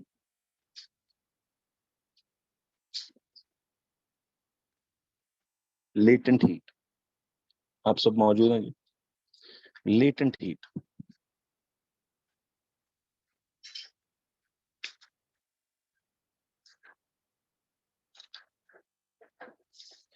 अब देखिए ये लेटेंट हीट ना, इसमें मेजॉरिटी केमिस्ट्री चैप्टर 2 इन्वॉल्व है।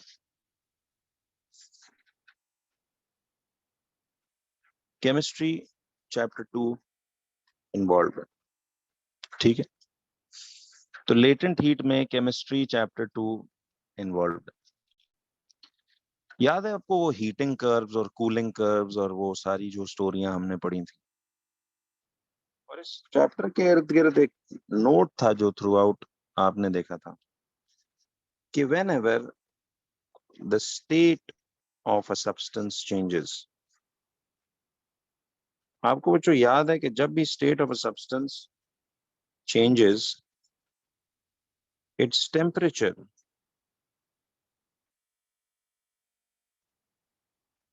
does not change. So whenever the state of a substance changes, its temperature does not change. तो जब भी स्टेट ऑफ अ सब्सटेंस बदलता है तो उसका टेम्परेचर चेंज नहीं होता। आपको याद है ये बात? यानी फॉर एग्जांपल मेल्टिंग के दौरान, याद है मेल्टिंग, बॉइलिंग, सब्लिमेशन,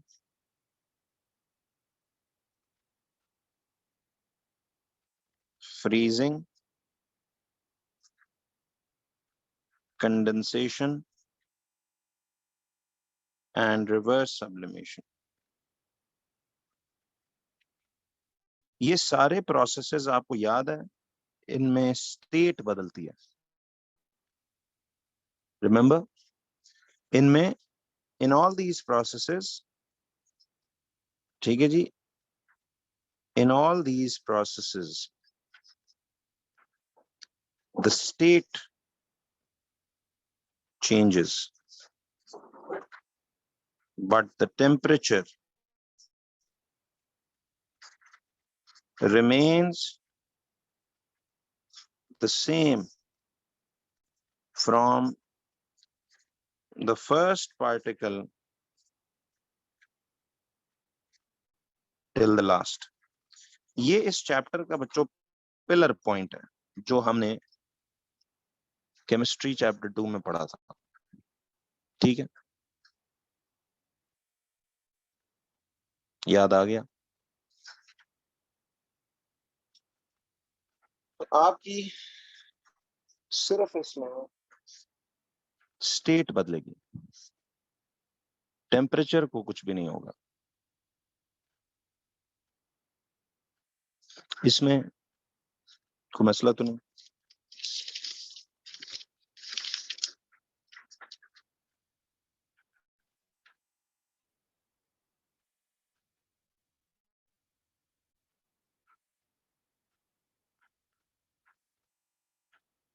ठीक है,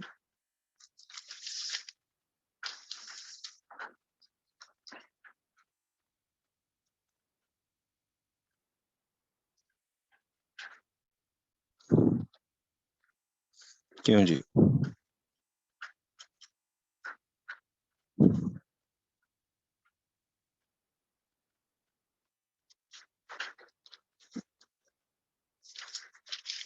ये तो वैसे एक रिकॉल पॉइंट बता रहा था।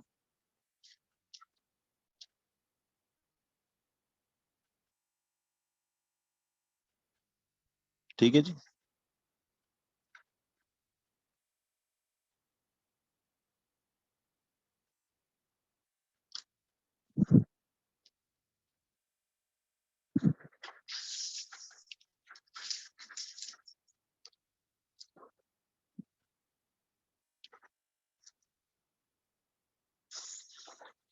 यस, तो हमने क्या लिखा है कि इन तमाम प्रोसेसेस में melting, boiling, sublimation, freezing, condensation and reverse sublimation, in all these processes the state changes but the temperature remains same.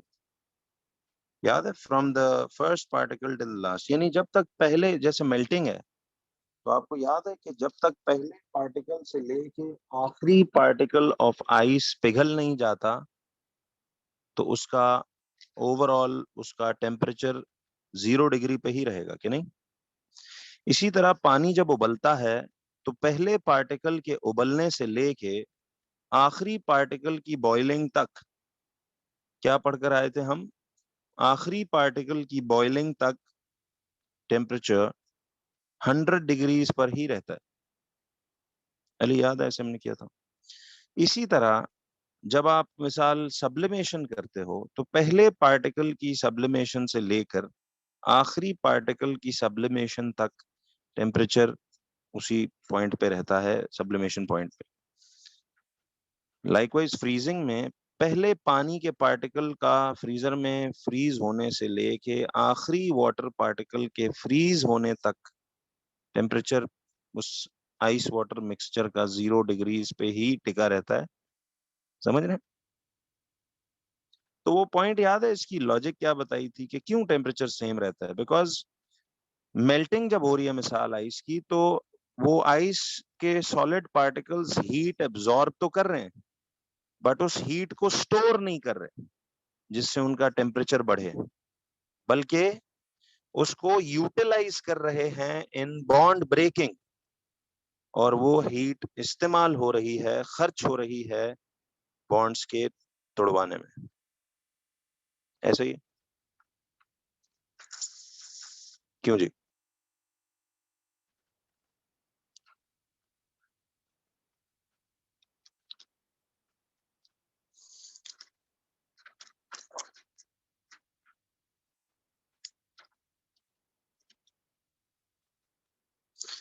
अब देखिए, मैं आपको एक पॉइंट यूं देता हूं कि सपोज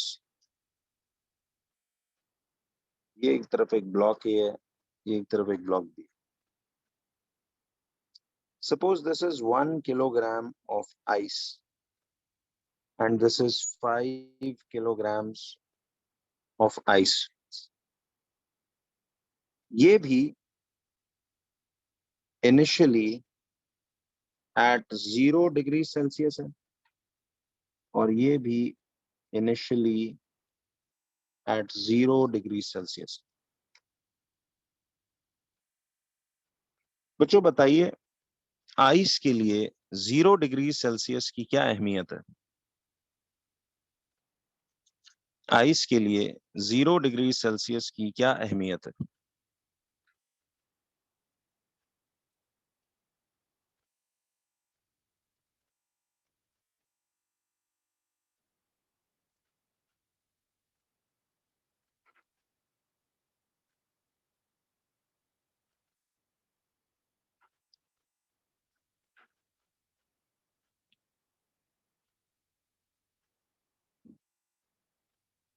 यस, तो 0 degree Celsius for ice is melting point.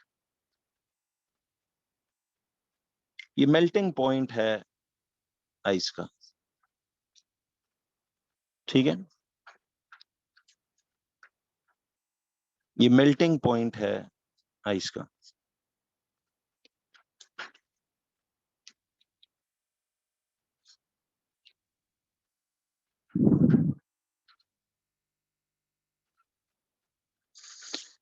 अच्छा, अब एक बात बताइए, अब जब आप जो हीट दे रहे हो, जब ये आइस का ब्लॉक 0 डिग्री यानी अपने मेल्टिंग पॉइंट पे, जब आप सोच कर देना, जब आप इसे हीट करते हो, तो क्या ये हीट एनर्जी इस आइस का टेम्परेचर बढ़ाएगी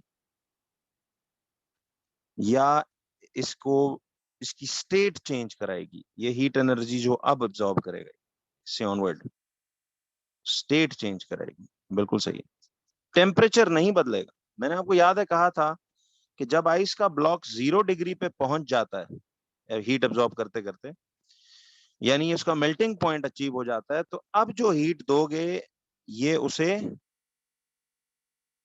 इस्तेमाल करेगा, अपने अंदर स्टोर नहीं करेगा, और इसीलिए इसका टेम्परेचर नहीं बढ़ेगा, बल्कि वो हीट एनर्जी खर्च होती जाएगी बॉन्ड्स के टूटने में। यस, बॉन्ड्स तोड़वाने में वो हीट एनर्जी खर्च होती जाएगी। तो अब देखिए होगा क्या।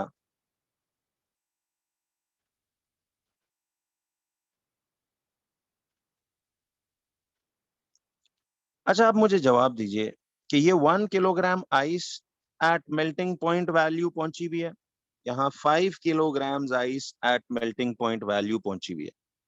व्हाट डू यू थिंक, किस केस में हमें हीट एनर्जी के ज्यादा जूल्स खर्च करने पड़ेंगे to completely melt the ice block?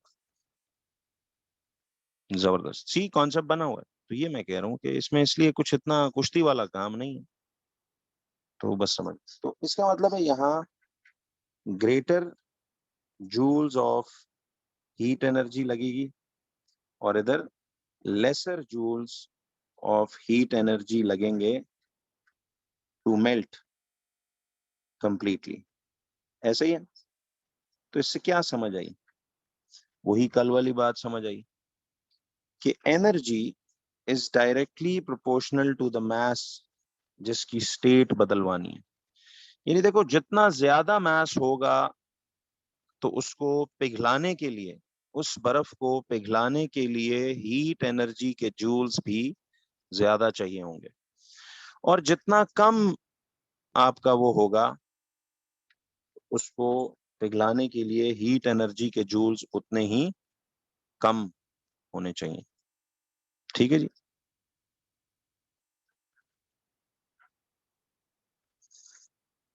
तो अब मुझे ये बताओ,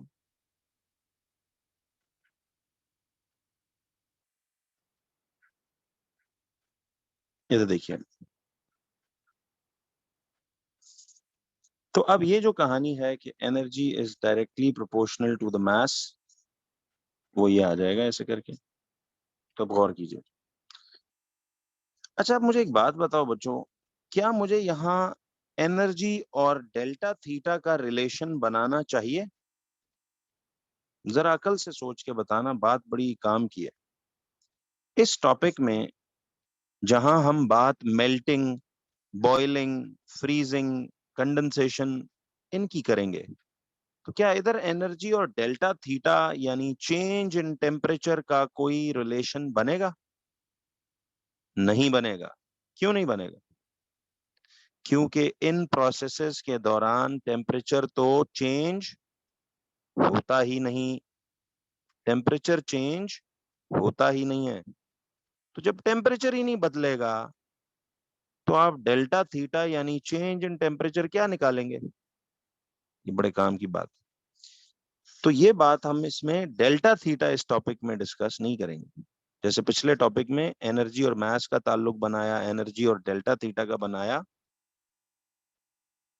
नहीं नहीं नहीं, जब स्टेट बदल जाएगी उसके बाद टेम्परेचर बढ़ेगा तो फिर एमसी डेल्टा थीटा लगेगा ना। मैं आता हूँ। तो नोट ये लिखवाना था कि since during the change of state of a substance, ठीक है, since during the change of state of a substance the temperature does not change, the temperature does not change, so there will be no concept of delta theta in this case, ठीक है। Delta theta तो वहां involve होगा जहां temperature heat देने से बदले, यहां तो हीट देने से स्टेट बदलेगी, डेल्टा थीटा तो चेंज ही नहीं हो रहा, तो कुछ डेल्टा थीटा अकर ही नहीं होगा। यहां तक क्लियर है बच्चों? सी एक लॉजिकल बात तो आपको यूं समझनी चाहिए इसमें। तो इसका फॉर्मूला तो बनाना बहुत ही आसान है।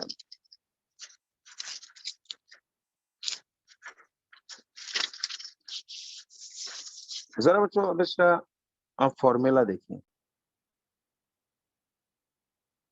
देखिए energy is directly proportional to M. आप जब भी ये साइन ऑफ प्रोपोर्शनैलिटी हटाते हो तो इक्वल टू के साथ एक कांस्टेंट के इंट्रोड्यूस होता है, इज इक्वल टू के एम। जी जी ये होगा पूरा पीरियड में। वैसे तो देखिए ये के एक कांस्टेंट ऑफ प्रोपोर्शनैलिटी है, याद है ऐसे हम वो के जो मैथ्स में नहीं डाला करते थे उसको पहले ढूंढते थे, ये constant of proportionality. But physics में हर इस कांस्टेंट के का अपना एक स्पेसिफिक नाम होता है। इधर इसका नाम ये स्मॉल एल है, this is small L. Now this small L stands for what?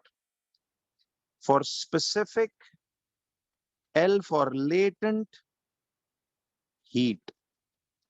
It stands for specific latent heat, नहीं length नहीं Ali, specific latent heat, L for latent। बताता हूं, तो आप लोगों ने एक फॉर्मूला पढ़ा होगा कहीं, E is equal to ml, सुना सुना लग रहा है, L को मैंने परली तरफ डाल दिया, equal to ml। Now this E stands for energy, which should be taken in joules, and this M stands for the mass in kilograms, and this L stands for specific heat capacity, sorry, specific latent heat, sorry। अब इसके जो units है ना जी, ये joules per KG होता है, joules per KG, जी बिल्कुल। अब आपने एल को अगर सब्जेक्ट बनाना है तो ये आता है E अपॉन M। तो from here can you derive the SI units? वाकई देखो ये आते हैं, see energy is joules, mass is kilograms, तो जूल्स पर केजी। हीट कैपेसिटी के तो थे ना जूल्स पर केजी डिग्री सेल्सियस या जूल्स पर केजी केल्विन, बट इधर ये सिर्फ एनर्जी के जूल्स और मास के केजी, तो ये joules slash KG, in joules पर केजी। अब यार इसका निहायत आसान सा एक मतलब है जो मैं आपको सिखाता हूँ। तो you get this formula equal to ml।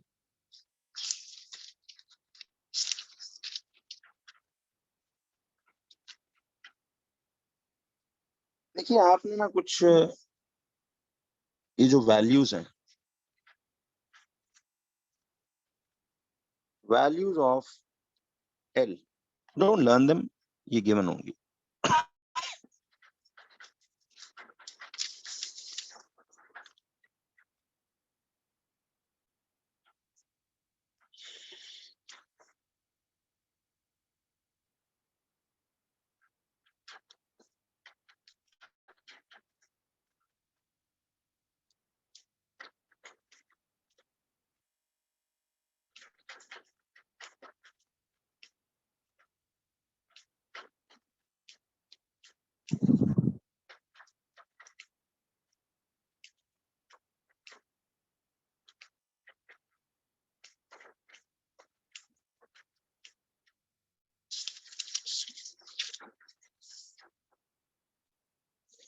अच्छा जी, वैल्यूज ऑफ एल क्या है?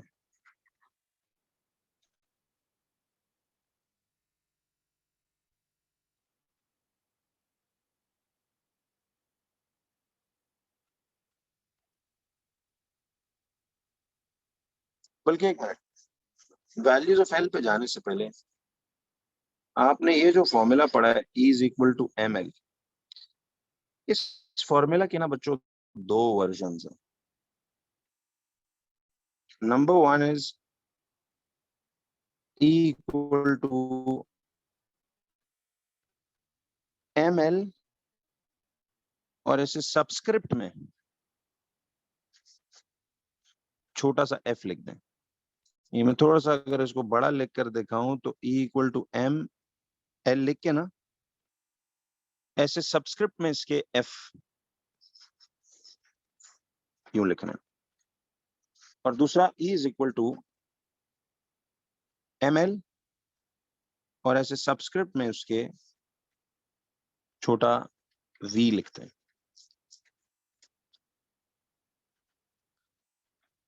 तो आपने इधर सब्सक्रिप्ट में उसके f लिखने हैं और इधर सब्सक्रिप्ट में उसके v लिखना है। Now what are these LF and this LV? देखिए LF को हम बोलेंगे specific latent heat of F for fusion, specific latent heat of fusion. क्या मतलब है फ्यूजन किसे कहते हैं? कुछ याद है आपको? What was the meaning of fusion? Anyone? Fusion किसे कहते थे बच्चों? मेल्टिंग को। फ्यूजन हम मेल्टिंग को कहते थे, बिल्कुल। LV is specific latent heat of V for vaporization.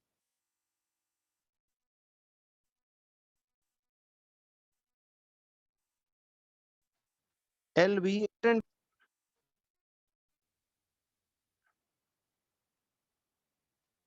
vaporization.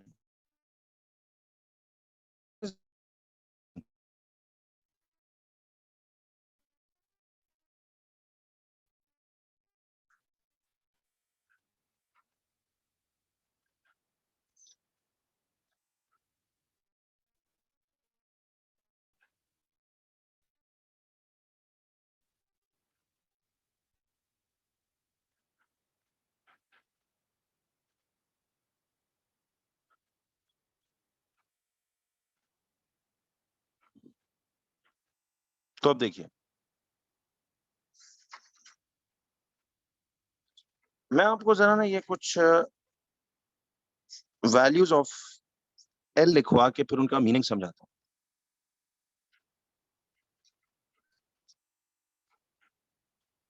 ठीक है?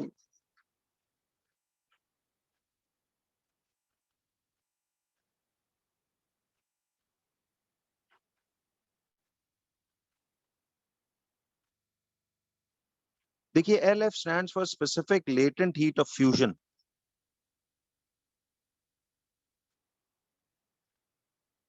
of ice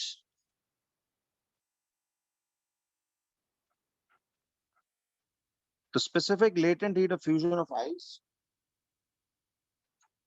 इसकी वैल्यू दी होती है जी 63,000 जूल्स पर केजी। और LV ऑफ स्टीम यानी specific latent heat of vaporization of steam is 22,60,000 joules पर केजी। ये आपको याद नहीं करनी, ठीक है?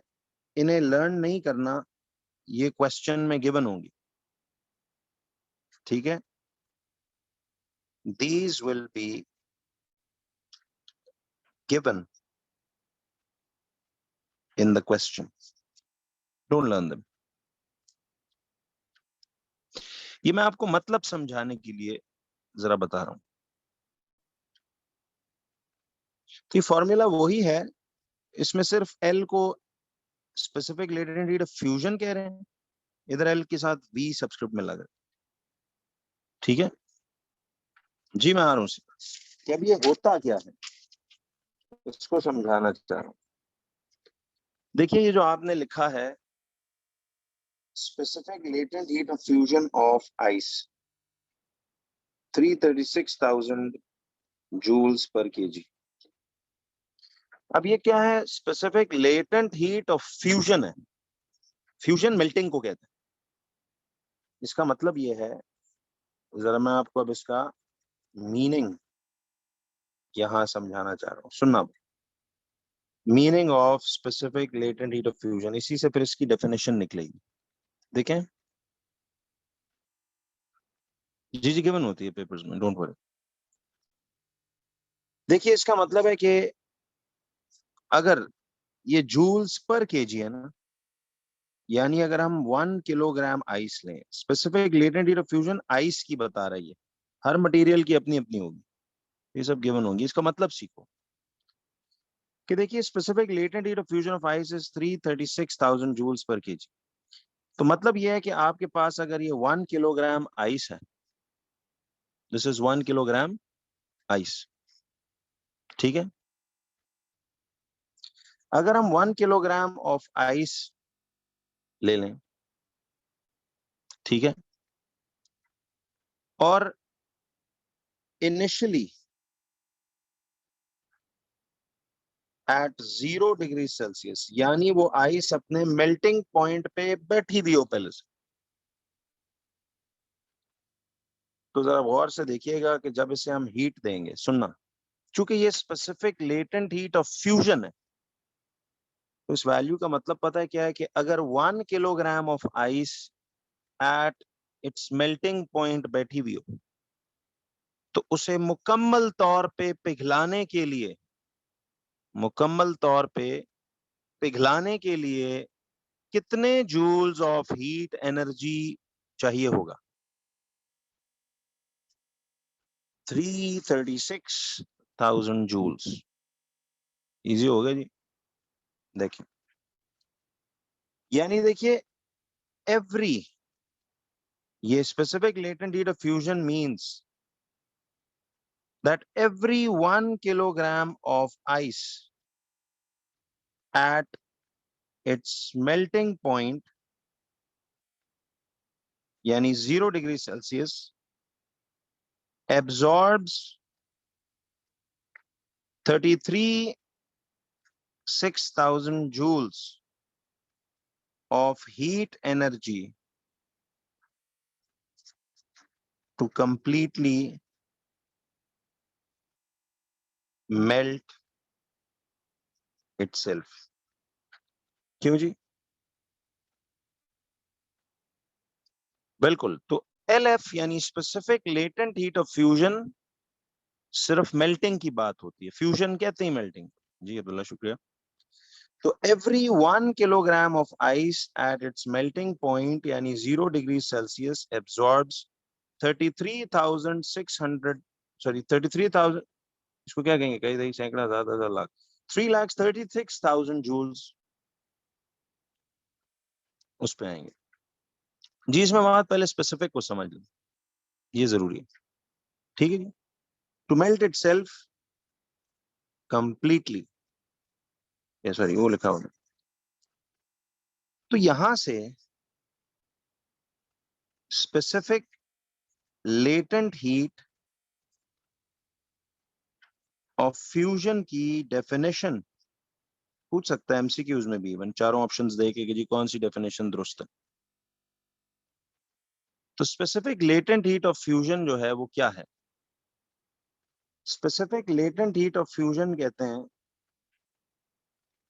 देखिए ये कहते हैं उस एनर्जी को, specific latent heat of fusion कहते हैं उस अमाउंट ऑफ एनर्जी को विच इज नीडेड, फ्यूजन है तो which is needed to melt, per KG यानी 1 किलोग्राम ऑफ आइस, चूंकि जनरली कह रहा हूं तो 1 किलोग्राम ऑफ अ सॉलिड जो ऑलरेडी अपने मेल्टिंग पॉइंट पे बैठा हुआ। ठीक है, समझ आ रही डेफिनेशन?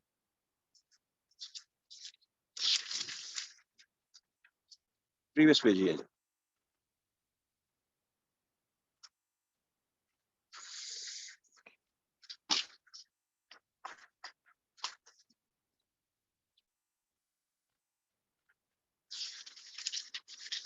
तो specific latent heat of fusion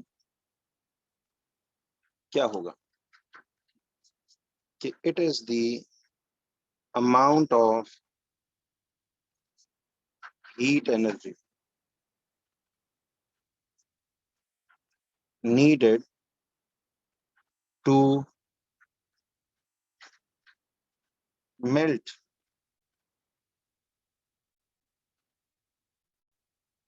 it is the amount of heat energy needed to melt a unit mass यानी 1 किलोग्राम of a substance या of a substance नहीं of a solid, melt solid होता है। तो it is the amount, देखिए इधर से समझें कि it is the amount of heat energy, यानी देखो 1 किलोग्राम आइस होता तो उसे मेल्टिंग पॉइंट पे पिघलाने के लिए टोटल इतने जूल्स हीट एनर्जी चाहिए होती। तो it is the amount of heat energy needed to melt a unit mass यानी 1 kilogram of a solid at its melting point. So it is the amount of heat energy needed to melt a unit mass of a solid at its melting point. क्यों बच्चों?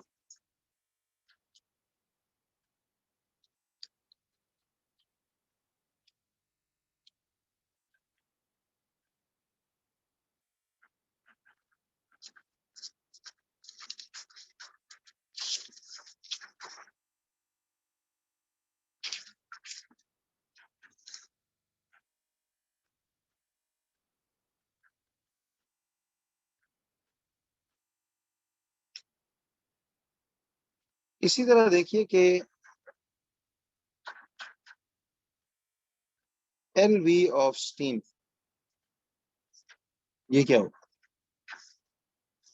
इसकी value बता रही थी मैं आपको 2260,000 joules, ये value बताई थी, ऐसा ही है।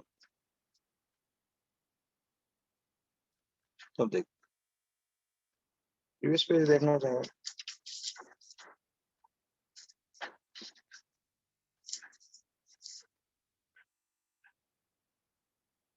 बच्चों, बात आसान लगी कि नहीं?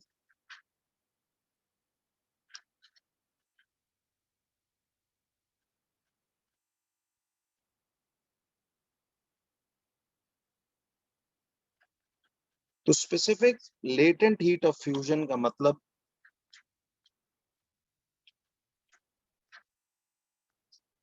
is the amount of heat energy needed to melt a unit mass of a solid at its melting point.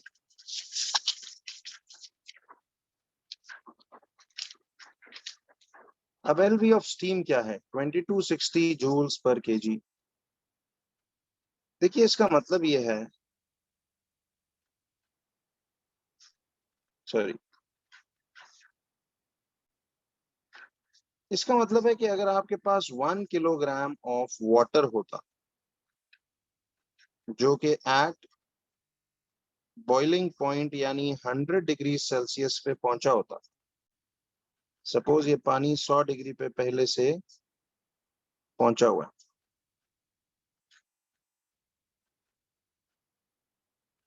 जी मैं बताता हूँ, जनरल स्पेसिफिक लेटेंट हीट की डेफिनेशन भी बताता हूँ। तो ये तो जरा वैसे इसको विद रेफरेंस टू वैल्यूज देखें। अच्छा, इसका मतलब है अगर ये specific latent heat of vaporization है ऑफ स्टीम 2260,000 जूल्स पर केजी, तो इसका मतलब है पर केजी यानी अगर हम 1 किलोग्राम ऑफ पानी लें, 1 किलोग्राम ऑफ पानी लें एट 100 और उसे हीट करें, तो मुझे एक बात बताओ बच्चों, इस 1 kg पानी को मुकम्मल तौर पे बॉईल करने के लिए, इस 1 kg पानी को मुकम्मल तौर पर बॉईल करने के लिए हमें कितनी हीट एनर्जी चाहिए होगी?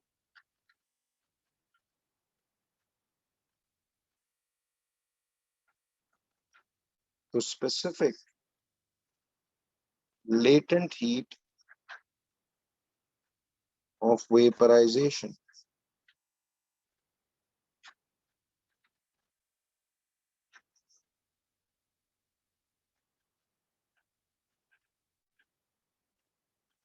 so it is the amount of heat energy. तो समझ गए ना कि देखिए हमें 1 kg पानी को पूरी तरह बॉयल अवे कराना है एट बॉइलिंग पॉइंट पे लाके, तो उस वो करने के लिए वी नीड 22,060, यानी ये 22,60,000 जूल्स टोटल एनर्जी लगेगी इस पूरे 1 kg पानी को मुकम्मल तौर पे बॉयल अवे कराने में। Specific latent heat of vaporization में याद रखिए, it is the amount of heat energy needed to, vaporization है ना तो मतलब टू बॉयल, फ्यूजन में था to melt, amount of heat energy needed to boil a unit mass यानी 1 किलोग्राम ऑफ अ लिक्विड। ठीक है, तो it is the amount of energy needed to boil a unit mass of a liquid completely at its boiling point. So it is the amount of heat energy needed to boil a unit mass yani 1 kilogram of a liquid completely at its boiling point.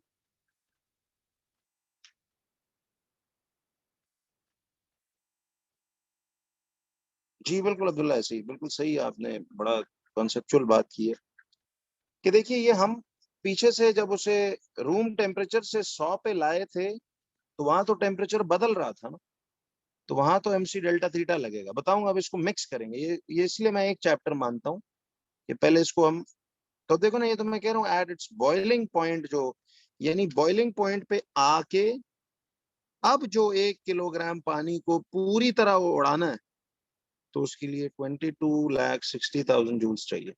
ये energy सिर्फ इसे पूरी तरह boil करने में चाहिए, इसका temperature 100 degree तक लाने में नहीं चाहिए।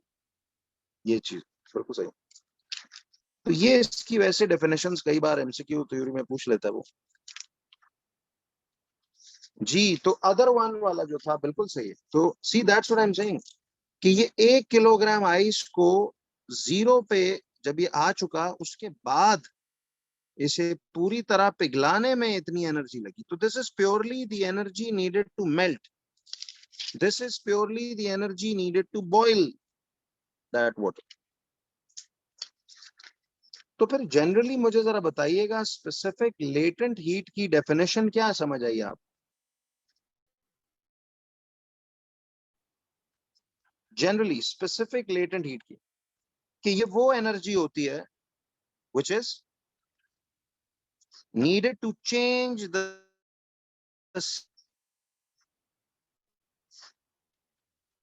of a unit mass of a substance. So it is the needed to change the state of a unit mass of a substance at its unit mass of a substance at a fixed temperature.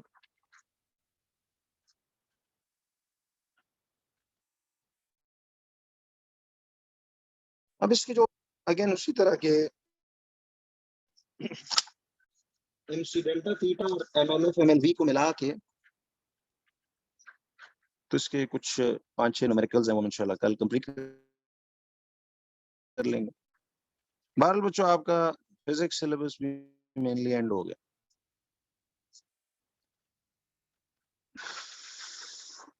अब छोटी मोटी चीजें हैं, वो मैं आपको साथ साथ इंशाल्लाह आता रहूंगा, लेकिन आप पिछला अपना सहारा जरा देखें, ठीक है। आई होप आप रिवाइज कर रहे हो।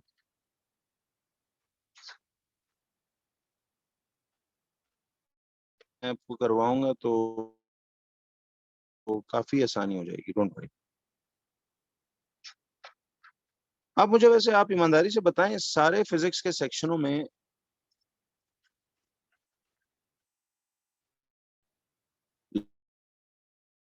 ये इसलिए इनको एंड पर रखा गया था। तो बस चलें, इसको मैं इंशाल्लाह